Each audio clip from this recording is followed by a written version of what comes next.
ఉన్నాయన్ని నాకే పనులు చెప్తారు. మా చెల్లె బంతి పూల కని పంపించింది. ఉన్నాయన్ని చేన్లు తిరుగుతున్నా కానీ ఒక్కోల చేన్ల బంతి పువ్వులు లేవు. గిల్ల చేన్లు ఉన్నట్టున్నాయి, పూలైతే లేలుగా. పోయి తెంపుకొని వస్తా మెల్లగా. బంతి పూలు ముద్దలకు ముద్దలున్నాయి. ఓ లేలు చప్పడాక తెంపుకుంటా.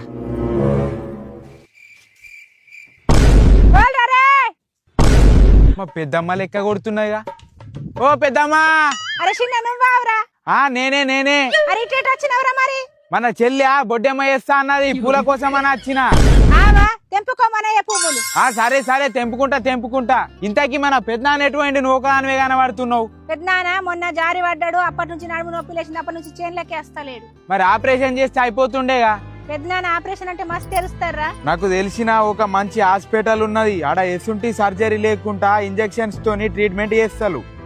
అదే హాస్పిటల్ చెప్పు, మేము తీసుకుపోతాం. Elite spine and pain management center. Doctor Prakash Gudipudi గారికి 20 ఏళ్ల ఎక్స్పీరియన్స్ ఉన్నది. ఇలా నడుము నొప్పికే కాకుండా మోకాల నొప్పులకు, నెక్, షోల్డర్ మరియు ఎలాంటి నొప్పులకైనా ఇంజెక్షన్ తో ట్రీట్మెంట్ చేస్తున్నారు. అలాగే అడ్వాన్స్డ్ ఎక్విప్మెంట్స్, అత్యాధునిక పద్ధతిలో మీ నొప్పులకు పరిష్కారం దొరుకుతుంది. ఇలాంటి వాల్యుబుల్ ఇన్ఫర్మేషన్ ఓలైతే ఆపరేషన్ అంటే భయపడతాలో వాళ్ళకైతే ఈ వీడియోనైతే షేర్ చేయండి. అడ్రస్ ఎన్నో కాదు, పుప్పలగూడ, మణికొండ, హైదరాబాద్. మరిన్ని వివరాల కోసం స్క్రీన్ మీద ఉన్న నంబర్ అయితే కాల్ చేయండి.